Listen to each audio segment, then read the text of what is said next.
Three, two, one, and Julie Harris, we are back. Yes, indeed. And this is another podcast inspired by a confluence of questions that come in from Instagram or people texting, or certainly primarily from our Premier Coaching page, where students are asking questions. And the question is, so I didn't take the listing. How do I figure out why? Or why didn't the seller hire me? And these types of things. And I have to say, a lot of people join Premier Coaching after they have had maybe one or two significant losses, usually them not taking a listing from somebody they thought for sure they were going to get the listing from. A surprise loss. Right, a surprise loss. And I mean, usually it's not just one. It's usually a string of surprise losses. Yes. And then they accept the fact that they need to get their game on, get their skills on so they can actually start being more competitive and start winning more often than they lose. So what we're going to be doing is focusing today on why you didn't take the listing. Because the reality of it is, in real estate, listings are the most important thing. They are the whole business. If you want to list, it's the oldest saying in the book, but if you want to last in real estate, you have to be a listing agent. There's not a single one of you listening right now, except for maybe the newest of the new agents who haven't figured this out yet, that if you had to choose between having 5 active great listings and 20 buyers, you're going to choose the 5 active great listings every single day. There's just no question about that. There's so many different ways you can leverage any listing into other transactions, into more listings, the whole thing. So you have to be a listing agent. That has to be where you're directing all your best energies every single day. And it is incredibly frustrating that when you finally get in a listing appointment and you're in this, you talk with the seller, you do your best cat and monkey show and you don't take the listing and you want to know why, we're going to be going through the whys on this podcast. So make sure you're taking great notes. And also remember, if you want to join Premier Coaching, the link to do so is in the description below, along with all of today's notes. So as Julie and I are going through our podcast today, you'll see that we actually follow a script. A script, right, that we wrote for ourselves. And so the script and our notes are down below. Just open up the show description. It's on iTunes, Spotify, certainly over on YouTube. And also therein, you will find the link to join Premier Coaching. That's right. So here's a fact. Of all the activities in real estate, listings require the highest skill level.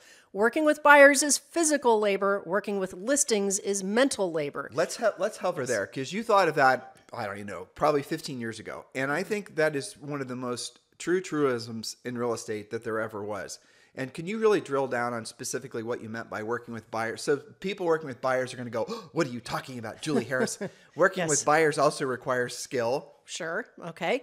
And I think you're very clear, especially in today's market, physical labor, you're driving around, you're researching listings, you're spending all of your time unlocking lockboxes. And if you live in certain states, shoveling your way to those showings, right? So it is literally physical labor, but working with listings is mental labor because you have so much more preparation and a real contract and things of that nature. Well, the simple fact is, admit it or not, listeners, that a lot of you are attracted to working primarily with buyers because it requires very little skill set.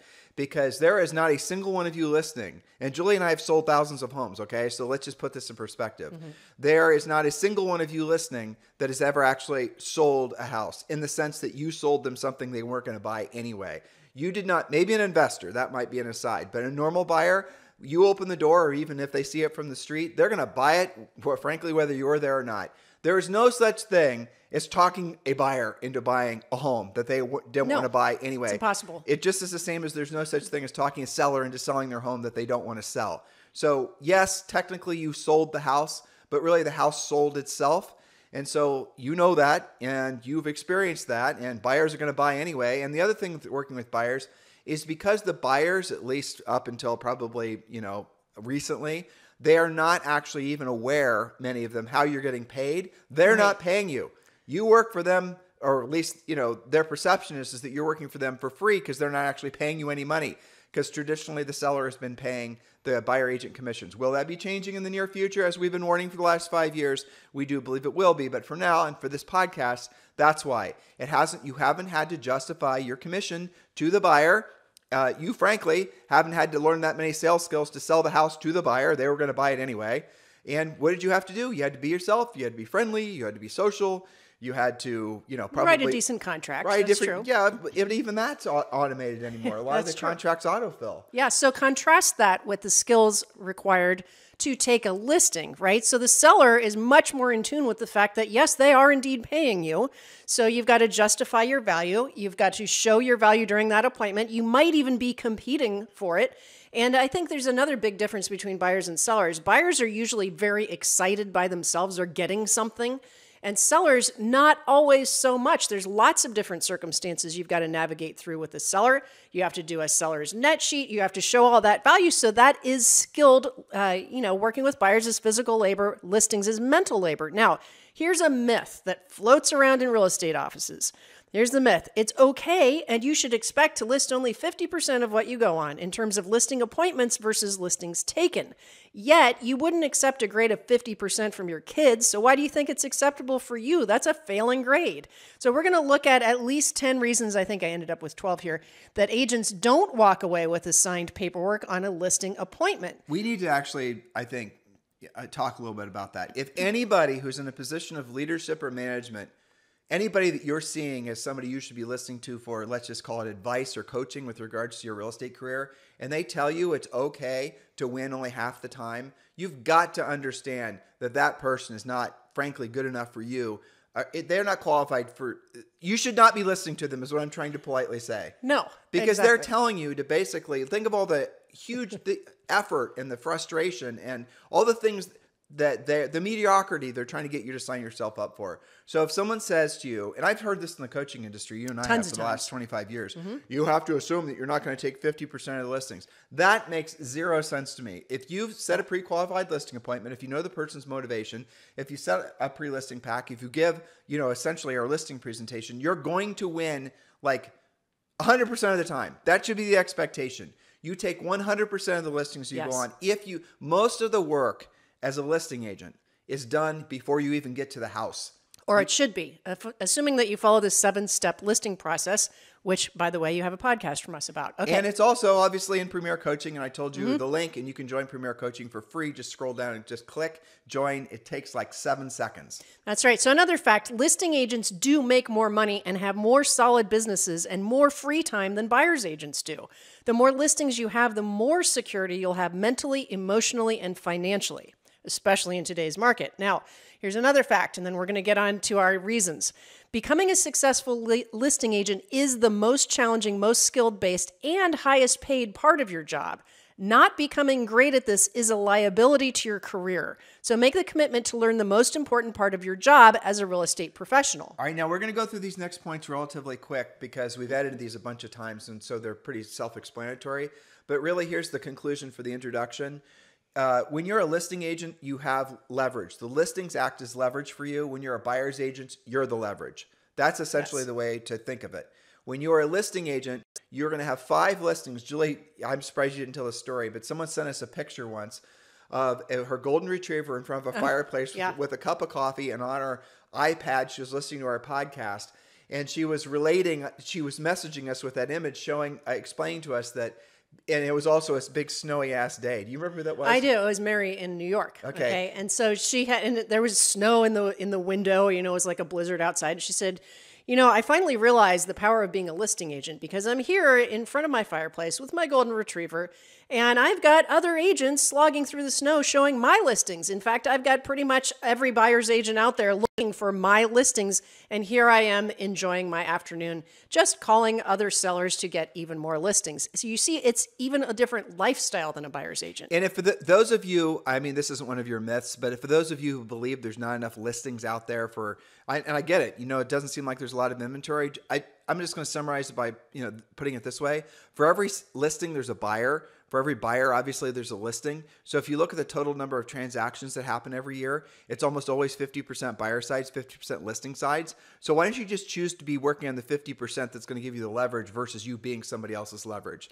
All right, so the top 10 reasons agents don't walk away with signed listing paperwork. In other words, you lost the listing. Here is why. Point number 1. Point number 1. And again, we're going to go through these quickly because you can find our notes. All right, point number 1. You assumed that it was yours and you were lazy in your presentation. You took the business for granted. Now, this manifests in several major mistakes. You showed up late, or you did not even give a real presentation. Grizzled veterans, you are the most guilty at this. Well, the most guilty, but also the ones that are just centers of influence and past client types. 100%. The one that you guys show up like you're, stopping over the seller's house for afternoon coffee and, catching up with the neighborhood gossip, and you have no presentation. You have really nothing. You've just arrogantly thought you were going to take the listing.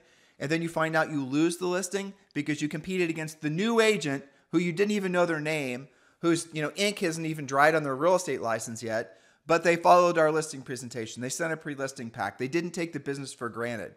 Those are the types of experiences that feel like a punch in the face because you felt entitled to the listing. You are not entitled to the listing. You have got to be clear that in a market, especially like this one, you're going to be competing 100% of the time. Now, it also might have been very closely related, a lack of pre-qualifying questions or not being careful with price. Some other mistakes under this point are things like rescheduling, not looking and sounding your best, all again being presumptive. This mistake is more common with veteran agents when they assume that their past clients or friends won't talk with other agents. What if their spouse knows another agent, right? Everybody all sellers in a market like this are going to be, even if they, by the way, in our pre-qual script, we want you to ask if they're interviewing other agents. That's not how you ask the question. That's obviously That's done. point number 2. Okay. Well, okay, there you go. Thank you. Point number 2. Yes, Sorry. you didn't actually know that you were competing for the listing because you didn't ask that question. This is the result of not using a pre-qualification script. If you don't know whether you're competing or not, you're at a disadvantage. You should almost always go last in the lineup because that is the closing position. But also you should know if you're competing, who are you competing against and why? Because you want to do some real homework prior to getting to the house and find out if the seller will tell you, if you use our pre-qualification script, if you're competing and who you're competing with. Well, isn't that incredibly powerful information to know?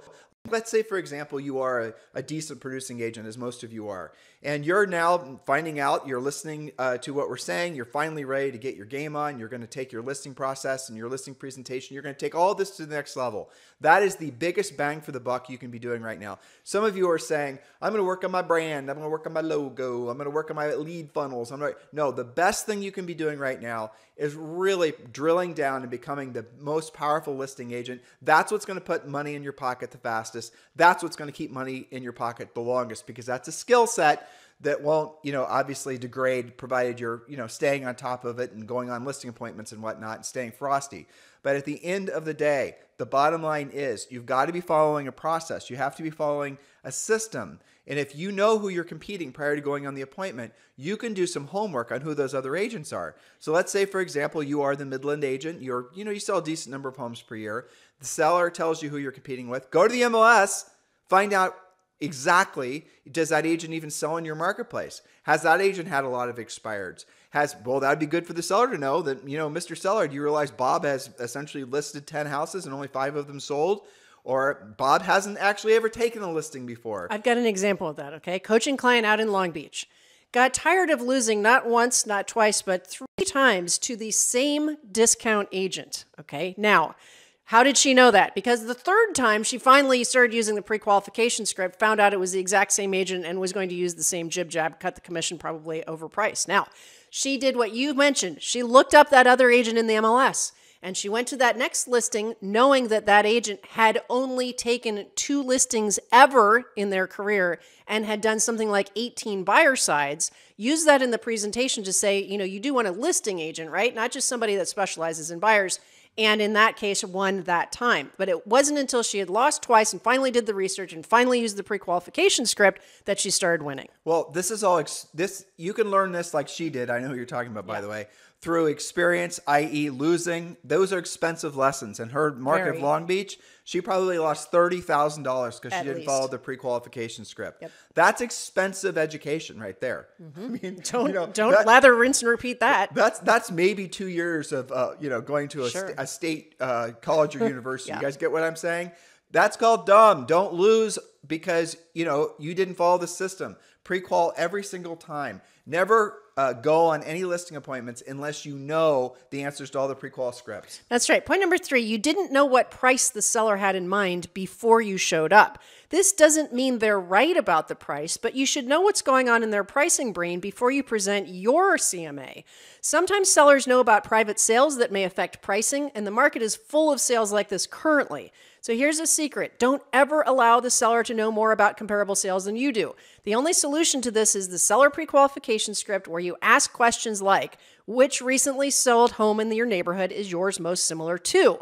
In which they will answer that question and tell you why their house is better and why they want their price. Right. And there are so many little online, I'm not saying they're accurate, but little online widgets that'll give them an idea of what their home's value is. You know, Zillow and the rest of it. You know, I did read something funny. So Zillow's iBuyer business basically went kerplooey. Yep. So isn't that the ultimate validation that their that their Zestimate isn't so accurate? Maybe their Zestimate, when used at scale, is, you know, just you guys run your business into the ground. Yes. Exactly. You get the point. I mean, you know, they lost. I think it was something like a freaking like $700 million or something. It was staggering. Ugh. Anyway. Yeah. All right. Point number 4. Yes. Greatest Zillow objection handler. All right. Point number 4. You don't know the competition or the neighborhood well enough to speak with authority. Competition meaning the other competing homes.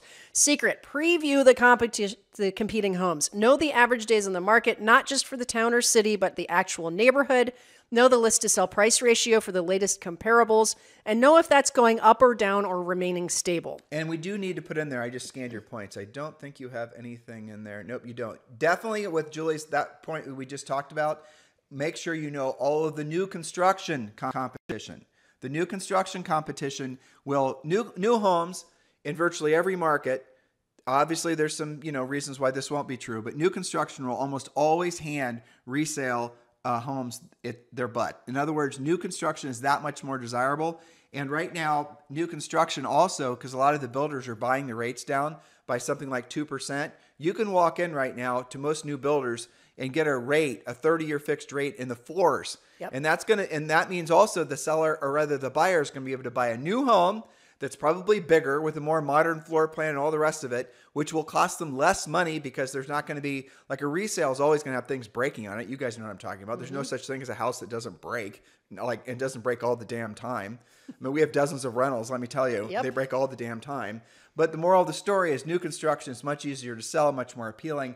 But really right now, because this interest rate environment, it's new builders also have an unfair advantage because of the fact that they're buying rates down. You can do the same thing. You can get your sellers to do the same thing. And we've done podcasts and lots of coaching about that. But just keep these things in mind. You must know what your new construction competition is. That's right. Point number 5, you were overly rigid with your commission and or pricing. In addition, you didn't create a game plan so the seller still feels like they're winning. No any other questions is not an effective script, especially if the seller's doing multiple transactions or a repeat client, a referring client, or somebody who's tight on funds to make the move. So here's the secret. All right. Julie's got to step out for a second. All right. The secret is learn how to use the unique selling propositions our coaches teach so the commission objection won't even come up. And here's really the bottom line when you're working with sellers like this, guys, is you have to do, again, we're always going back to the same thing. You have to pre-qualify them. You have to know what their motivation is. You have to know what their time frame is. You want to know the answer to that question. The most important, when you're setting the appointment in the first place, the most important thing to know is why the seller is selling. Because if you know why the seller is selling, you effectively have got essentially the keys to the kingdom in getting that listing, don't you? Now, how many of you go on listing appointments or have been quote unquote trained to go on listing appointments and not ask really tough questions? Like, for example, getting out of the seller what their motivation is, knowing what what they think the house is worth, knowing who you're competing with. How many of you have basically talked yourselves out of going on listing appointments, being fully prepared and knowing all the answers to those questions? Because why? You either listen to the wrong person, or you never even listen to anybody, or you're afraid to ask the tough questions because you're fearful that you're going to run the seller off. In other words, you're worried that you're going to ask questions that somehow the seller is going to take offensively, and you're going to then lose the opportunity to go on the listing appointment. What I'm here to tell you that all of those things are basically head junk, because the more pre-qualification you do, the better prepared you are, the easier the listing appointment goes, the less stress it is for you and the less stress it is for the seller. There's the point, the seller does not like arguing with you about commission. Sellers do not like arguing with you about price. Sellers don't even want you in their damn house. Nope. They don't want you in the house at all. You're inconvenient. You're a big, dark cloud of stress. I don't care how much you think they love you. They just assume have their house back so they can watch Wheel of Fortune. You guys getting what I'm saying here? I'm trying to make you laugh, but that is the truth. So one of the ways, or one of the key reasons why you will take the listing when you're following our listing process is because you've removed 99% of all of the things that they hate about dealing with getting their homes for sale, because you pre-qualified, because you already know what the price is prior to getting there, because that's not a big wrestling match, because the commission objection is already solved, because you were a professional. That's the bottom line. That's right. So remember, if they have to sell, consider listing it a bit over the price if you have to, if you believe it's correct, but have a plan to reposition the price if you don't get offers in 2 weeks. Again, we go into this in coaching with your price reduction scripts and how to do that. But the point is, if they are motivated, don't walk away from it if you didn't get your price. That's now, what point number 5 is about. Keep that in mind, right? Keep that in mind that you are, if competing, you will often, especially if you position yourself as last, you will often be able to find out when you're following our system, if you don't know for sure what the seller thought I think my house is maybe worth six to 650. Well, if you're competing against 2 other agents and you're the third one in, at that point, you're going to have to assume that at least one of those other agents, the lowest skilled agent, will have blown that, price out of the water and told the seller, "Oh no, your house is worth $825." Right. Well, you need to know what the seller is thinking, and you need to get a realistic expectation of what the seller wants to list it for, because that other agent who gave them this ridiculous price, who essentially fed the seller's greed, right? Ego. Yeah. That might in itself be enough motivation for that seller to list with that other agent. So some cases you're going to have to overprice to take the listing, but what you need to do is you need to set that up from the start, saying something along the lines of, "Mr. Seller, listen, I love your house. I completely understand. Well, even though the market is telling us it's worth, $600,000, don't say I, or don't say my CMA, right. Say the market. Even though the market is telling us it's worth $600,000, now that I've seen it, you're right. Your backyard and the improvements you made are spectacular.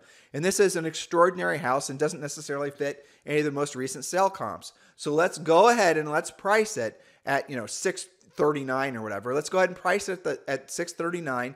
And let's agree to this, that after 2 weeks or 10 showings, you can adjust accordingly, listeners, depending on your market. If we don't have a real written verified offer on your property, that will reposition the house on the market so that correctly reflects the buyer's expectations. So let's write it down in our calendars that on this particular day, that if we don't actually have an offer on the property, that we're going to revisit the price so that it's more in alignment with the market's expectations.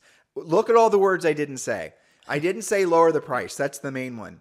I didn't say my price, my CMA. I didn't make it so it was me against the seller. You guys understanding? This is the skills part. And once you get this stuff down, it's not hard. You're going to take listings over, even if, Bob overpriced the listing and even, to try to beat you in a listing, competition, basically is what it is. Even if he overpriced it and he cut his commission, you're now not allowing Bob to cheat to win. And so you're going to end up taking that listing. That's how you take 100%. Mistake number 6, you used a canned presentation instead of asking what the seller needs and presenting that, or what they want. Here's the secret. It is it's far easier and more effective to present based on what the seller actually values rather than assuming that you know already. And it shows respect. So show respect by asking questions and addressing their real concerns. We do teach you that in Premier Coaching in our listing section. Right. And those of you in Premier Coaching, I've traditionally called that the Sharpie close. What do you call it? Yes, it is. Okay, that's called the Sharpie close. So make sure you're using the actual listing presentation that we teach you guys to use. By the way, our listing presentation, when you follow it, you're going to be at the house sometimes for like less than 10 minutes, sometimes as long as like maybe 30 minutes. And if you're, if you like to talk with them or they like to talk with you, or if you're in the South, it's going to be a little bit longer, because people like to, take the time to get to know you. But a lot smoother though. It's a lot smoother. And you're just focusing on what they care about when they're choosing someone for the job of being their listing agent. You're not just going through a 30-page presentation talking about a bunch of crap they don't care about. and well, this is the way I've always done it, or this is the way I was taught to do it. Yeah, because your office manager said, well, you just use a canned presentation because they always say the same thing. So just do A, B, and C and be done with it. Nope. You ask the seller, and again, this is a scripted professional approach, what's important to them, and you just focus on those things, and then you move forward. That is what we teach you to do. And by the way, you can take that approach when you pre-qualified, when you send a pre-listing pack, when you've actually, remember I told you earlier, listeners, that most of the winning takes place prior to even showing up for the listing appointment. In other words, the work is done prior to getting to the house. And when you're at the house, it's simple. Maybe 2 or 3 things they want to review, then you're out the door. It is not more difficult than that.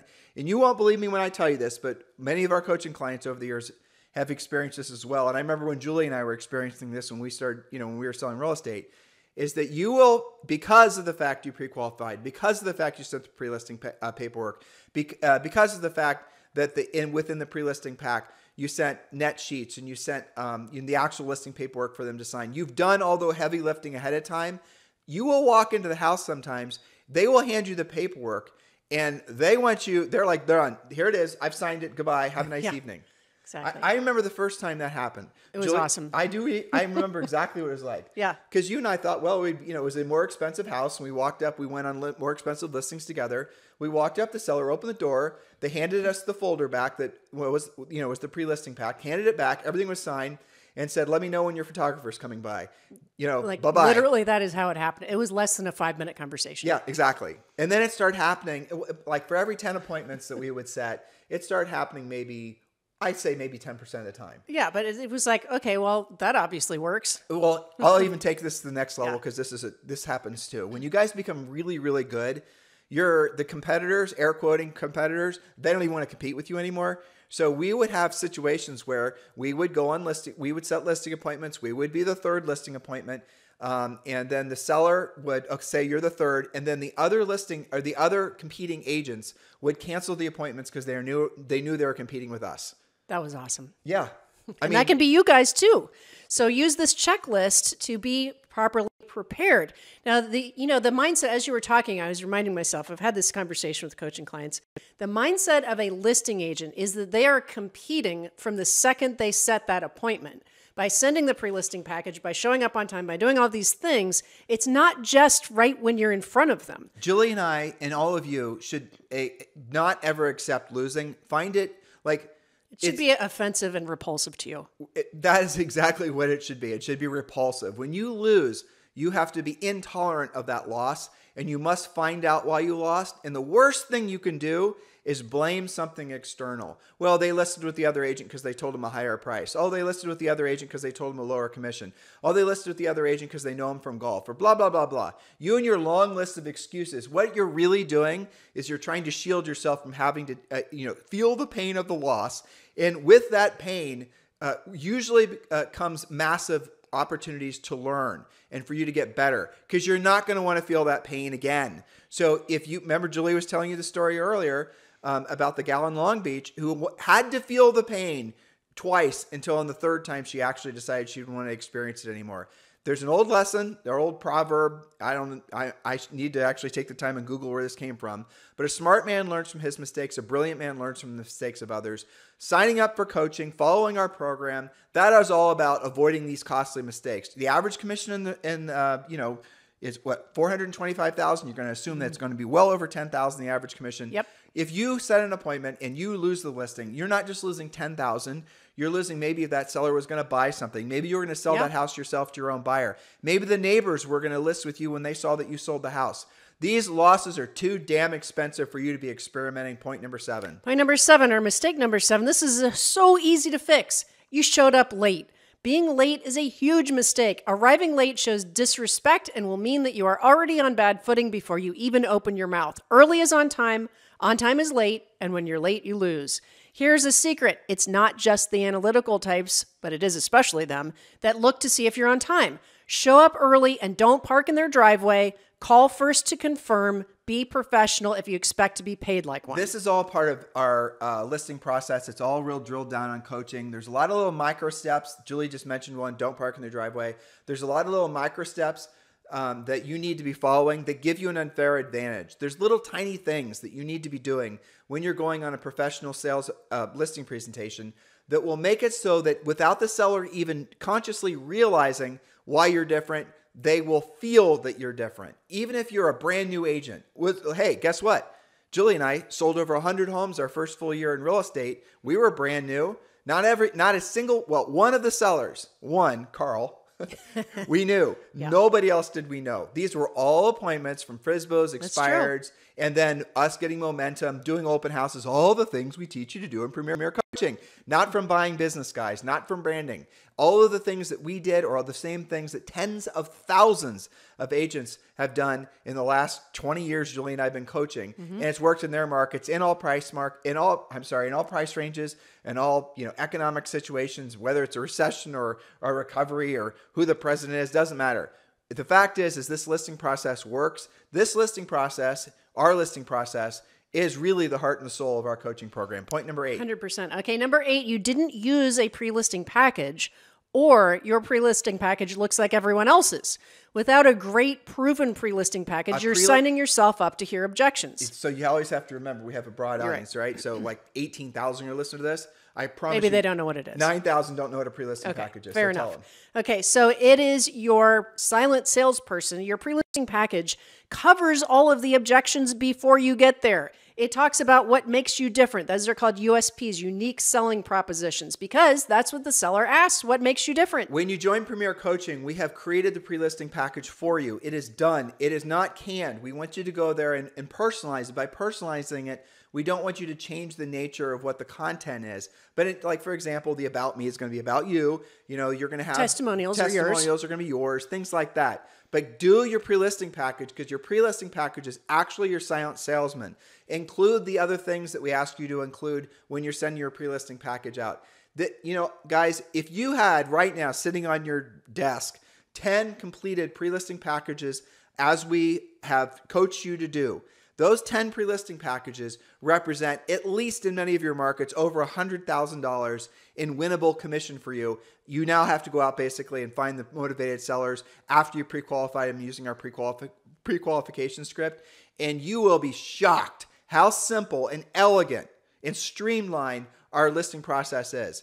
Some of you have been frankly, lied to, and you believe that becoming a listing agent is something you have to toil away working with buyers. Oh, one day you'll be able to listing agent, blah, blah, blah, blah, blah. You believe that it's harder than it is. You believe it has to be more complicated. No one's going to list with you if you don't have a brand. You've got to be the mayor of your town. You have to have 10,000 videos on YouTube before anyone's going to list with you. Those things are not true. None of those things are true. They've never been true. I always like to use Chuck Williamson as my example. Sure. Chuck Williamson is like 40. I said his age wrong about 6 months ago, and he messaged me because he listens to the podcast. Mm-hmm. So Chuck, I think I'm going to get it right this time. I think he's 44, and Chuck earns well into the 7 figures in net commission to him every year. He does no marketing and branding. It's him and one assistant, and he has somebody that pounds signs. Mm-hmm. He does all of his work, Tim and Julie Harris textbook. He does exactly what we have prescribed. I'm sure he's added some Chuck Williamson over the years that's made it even a little bit more. He's in Wilson, North Carolina. Totally normal market. No, he doesn't live in some outrageously expensive market. Right. He has to sell hundreds of homes, and he makes well over $1 million to him every single year. He's part of our EXP Realty group. He's not the most successful in our EXP Realty group, but he's one of the top 10. Mm-hmm. Yeah. So my point is, he has no marketing, no branding. I had to show him how to use Facebook. He doesn't do any direct mail. Not a big team. He doesn't do any YouTube videos. The industry doesn't celebrate people like Chuck. Because why? They keep their head down. They do their work. They do a great job with, helping their clients accomplish their goals. They make massive amounts of net profit. With that net profit, they reinvest it in other things that make them passive income, and they become rich. What the industry wants you to do is become an egomaniac. The industry wants you to think you have to invest and waste all of your money, marketing, branding, teams, postcards, Why? Because there has to be at least $1 billion that's spent per year by agents buying stuff for their real estate businesses. And if the industry is then subsidized, paid for, lobbied to support all of these third-party companies selling stuff to agents, okay? You guys notice that Julie and I do not have any advertisers from CRMs and all these other companies. They solicit us constantly to be on our podcast.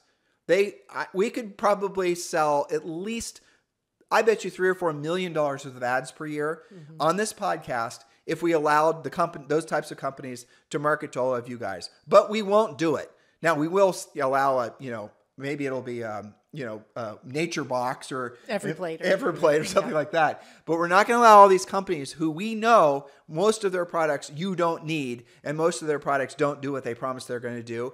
Those are the types of companies that come and go depending on what the market conditions are, and most of them are going right now. The industry does not really celebrate the Chucks, because Chuck doesn't really celebrate how essentially the money is flowing between people like Julie and I and these third-party, vendors. You guys understand? That's what's going on. That's the reason you listen to us, because we have a unique voice, because we're not bought and paid for. Also, we actually sold real estate. Yep. There's that. Okay. So pre-listing package. The pre-listing package goes before you do, handles the objections so that the closing is easier. When you don't use that, the sellers hang on to their objections, and then you try and close. They didn't listen to a thing you said because they had these questions stuck in their mind, and then you end up walking away without the paperwork. Now, closing, by the way, as Julie just said, it's a natural ending. Oh, is that your next point? Yes. Oh, sorry. Go ahead. It's okay. So point number 9, it's how much you read my mind. Okay, point number 9, you didn't close at all. Some of you guys are great at everything up until the close because it freaks you out.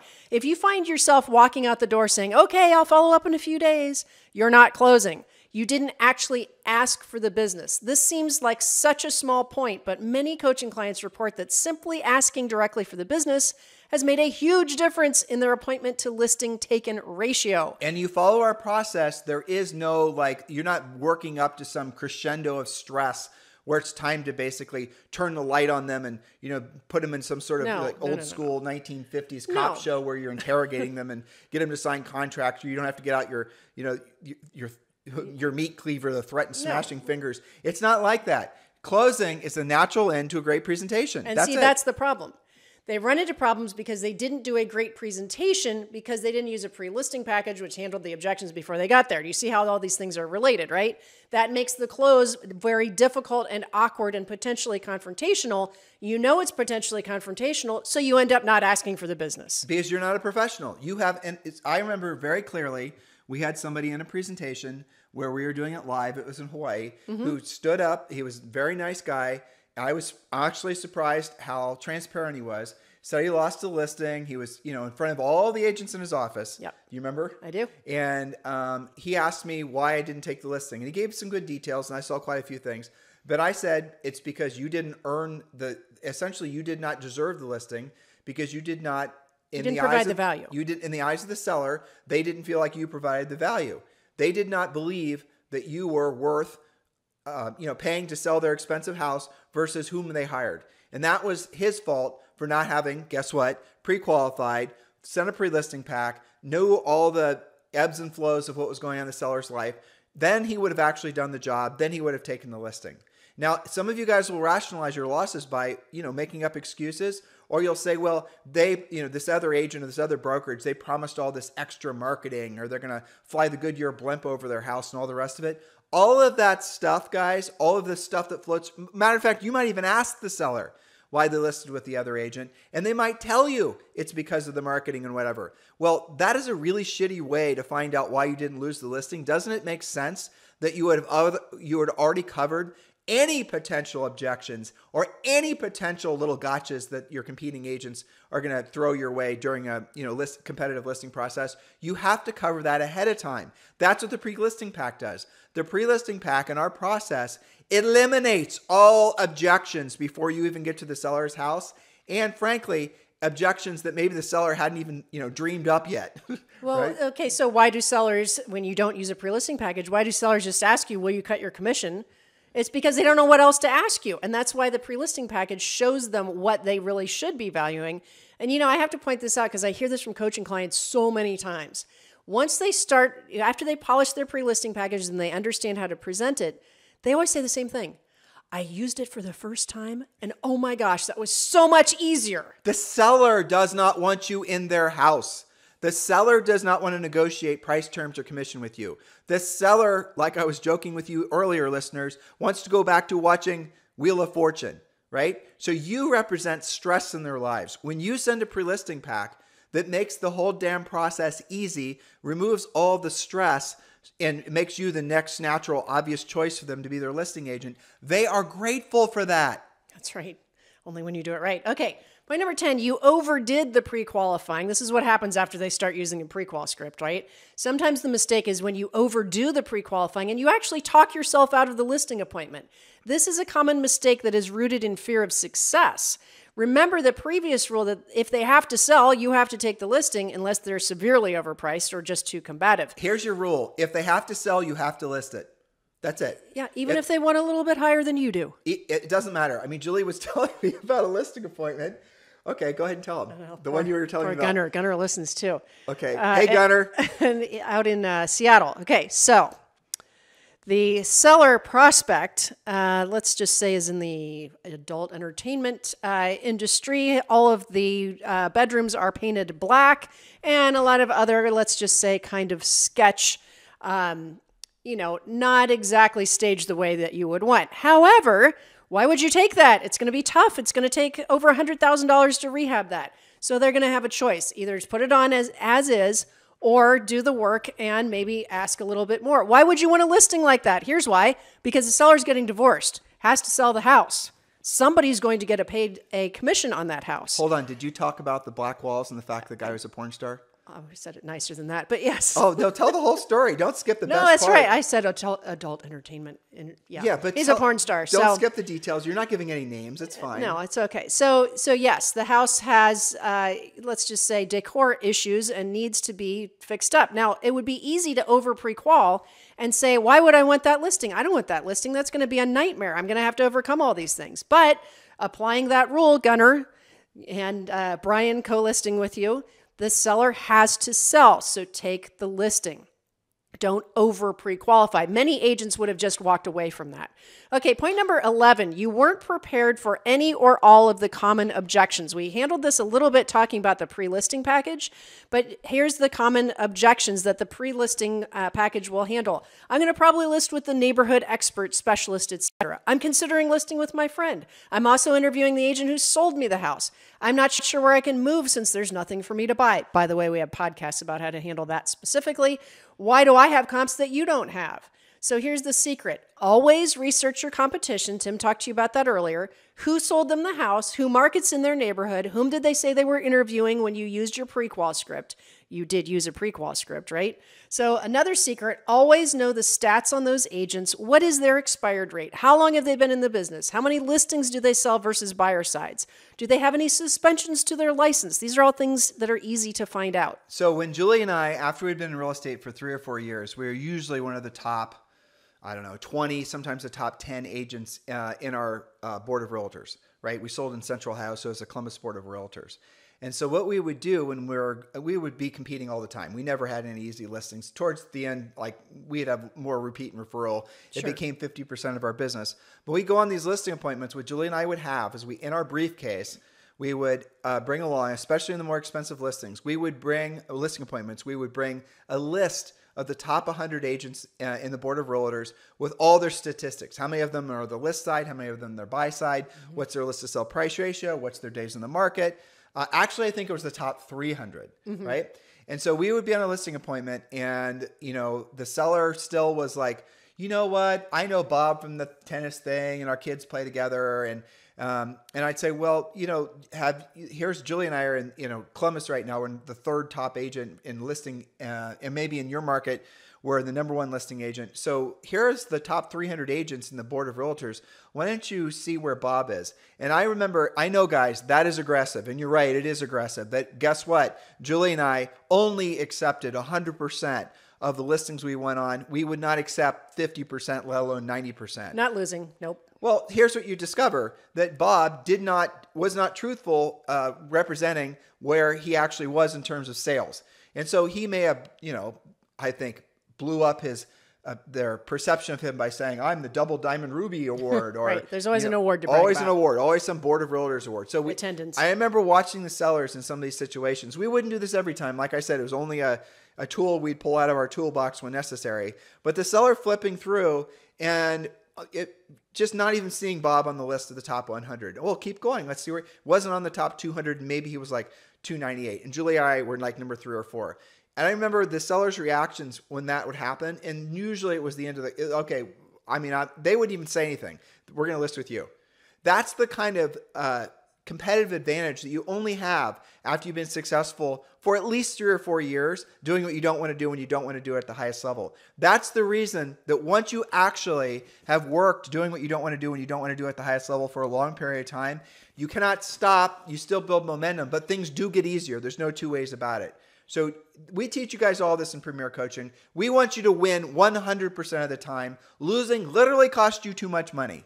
Well, that's right. I mean, you put together the CMA, you previewed, you use your pre-qual script, you do all these things, you show up, you need to take the listing. But Julie, there's another aspect to it too. Too much money, it also implies if you lose, you can have the best mindset there ever was, but it's going to psychologically adversely affect you. 100%. And if you lose multiple times, you were telling me about one of your coaching clients in Canada who had 2 real, difficult sellers, and it took a little wind out of his sails, and he had to build it back up. It can wreck your confidence. Exactly. So that's the real, obviously the cost of not getting the business, that's a cost, but then the psychological cost, especially if you don't catch it, you can have one shitty experience, one, listing you didn't take that you thought for sure you should have taken it. Now all of a sudden you are essentially breeding mountains and mountains of self-doubt. And so that one little bad experience now is turned into a bad week, a bad month, a bad year, a bad 3 years. And you're wondering why you're sort of not progressing in your career and why you're stagnating. It probably goes back to 1 or 2 or 3 experiences that took the wind out of your sails. Yeah, and you know what they do? They start blaming real estate. They'll be like, oh, this business is too hard, or, people in real estate are all mean. It's not real estate. It's the skill level. That's what it comes down to. It's a skill level. It's not following a proven presentation. It's the word that just popped in my mind, but it is true.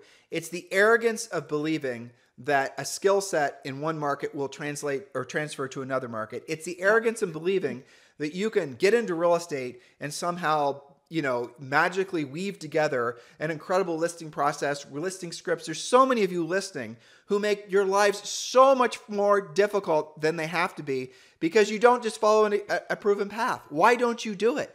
It just doesn't even make sense. Now I realize only a certain percent of you are really truly that serious about your real estate business. If you want to know if you're serious about your real estate business or if you're not truly serious about your real estate business, ask yourself this simple question. Are you following an actual predictable, duplicatable system when it comes to, proactively setting appointments, pre-qualifying? Do you actually have exact steps in place where you know what's going to happen every single time and it happens every single time and you know what the result's going to be every single time? You don't. That's the reason you guys need to obviously join Premier Coaching.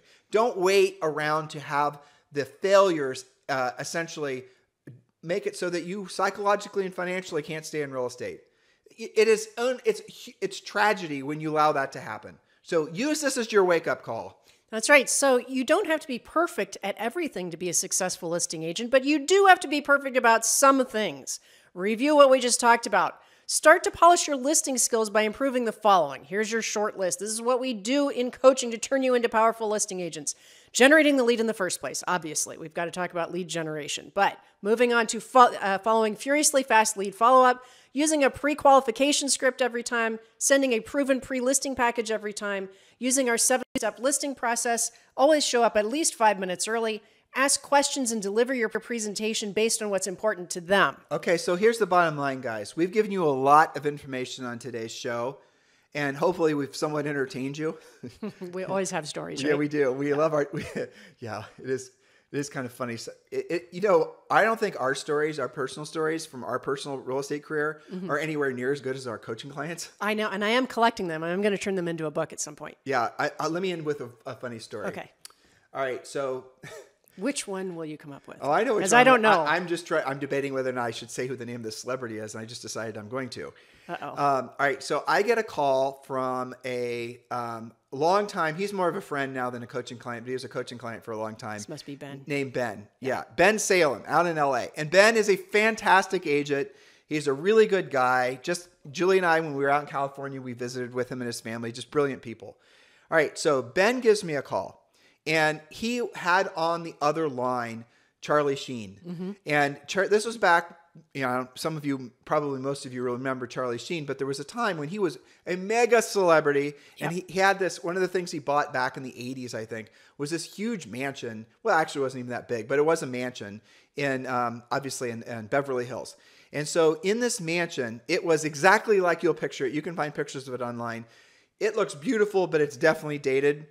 The problem is that there was a little hidden room in the basement that was a literal dungeon.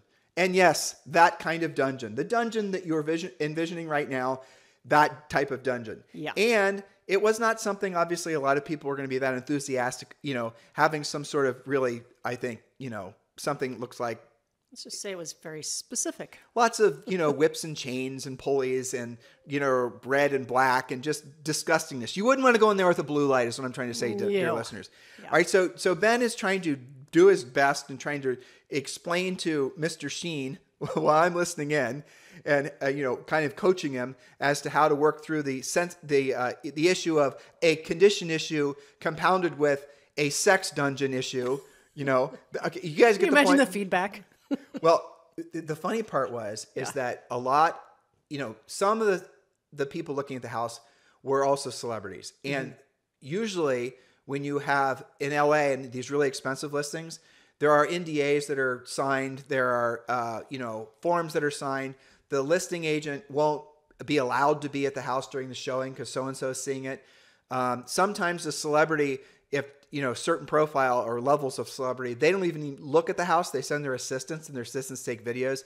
It's very complex, but all that is interwoven into a lot of really hilarious stories. And I could tell you more and more and more because Julie and I, over the years, have coached some of the most successful agents in the nation. Yeah. And again, I'm just thinking as I'm talking, I'll tell you another one. Okay. Okay, I'm going to tell you another one. Sorry, so I don't remember these names, but you guys, this is fairly recent. There was a Chinese dissident who was a very rich billionaire who was attached with Steve Bannon. And I'm not being political. I'm just telling you the story. Research this yourself. Right. So this Chinese guy was supposedly on the hit list from the government of China, and they supposedly wanted to kill him for things that he said that were anti-Chinese government and all this other stuff. It was in the news. And again, this may be 3 or 4 years ago. Well, so this guy had a yacht that he had moored in international waters off the coast of, New York City. This is a Rob deal, I think, maybe. Mm-hmm. Yeah. Okay. And I'm just telling you what I remember. This is all it was. So the Steve Bannon tie-in was, you guys might remember when he finally, I guess he got arrested. Again, I'm not political. He was arrested on that guy's yacht. So here's what would happen. That guy would come in off the yacht and his little dinghy, which you can imagine is probably like a 100-foot boat. A mini yacht. Yeah, a mini yacht. And he would come in every day. He'd look at 3 or 4 properties and then he would leave again. And he was doing this looking at random apartments in New York, but the experiences and the stories that were associated with the interactions that our coaching client had with him were just hilarious. The security, the helicopters, the James Bond crap that was going on constantly. I mean, there's so many things like a movie. Yeah, so our stories pale in comparison. I mean, Julie and I sold real estate in Columbus, Ohio, for God's sake. Yeah, we had some weird stories, but well, I will say this. Yeah. So the second half of our career selling real estate, we sold a New Albany Country Club. And New Albany Country Club was developed by Les Wexner. Mm-hmm. And Les Wexner, who you guys might know, was associated with Jeffrey Epstein. Which we didn't know at the time.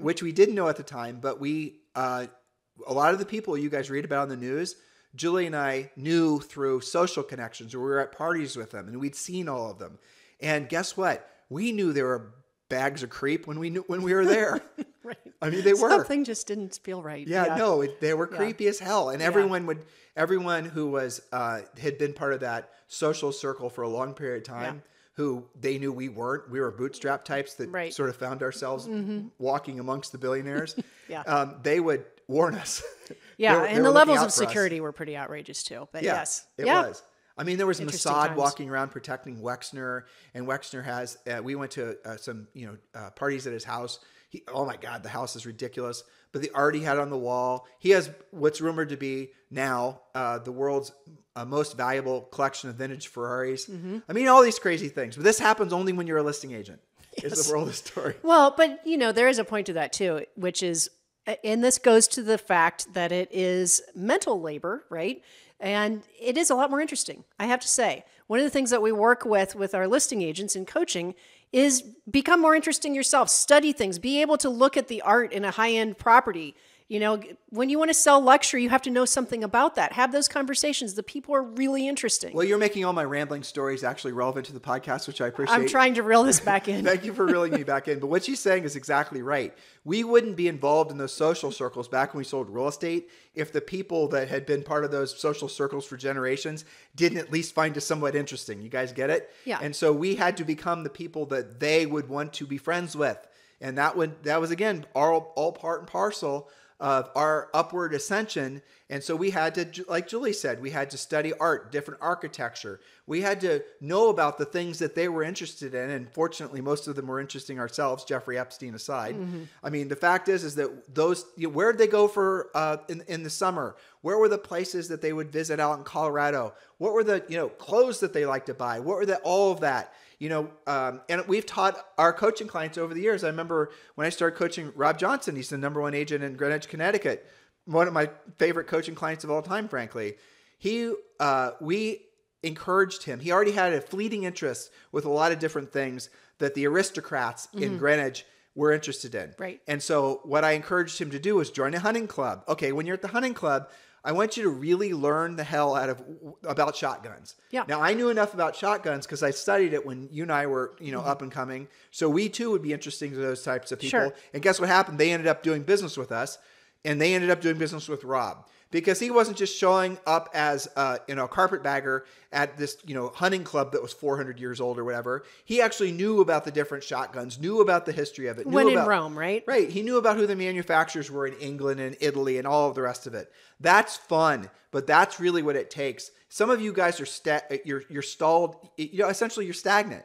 You're not progressing. You're intentionally keeping yourselves in these tiny little, Julie and I called them golden cages, right? Everything's good enough. Everything's easy enough, but you stalled out. You're not evolving. You're not moving forward. And it's starting to wear away at your soul. Some of you, 1% of you, you know what I'm talking about.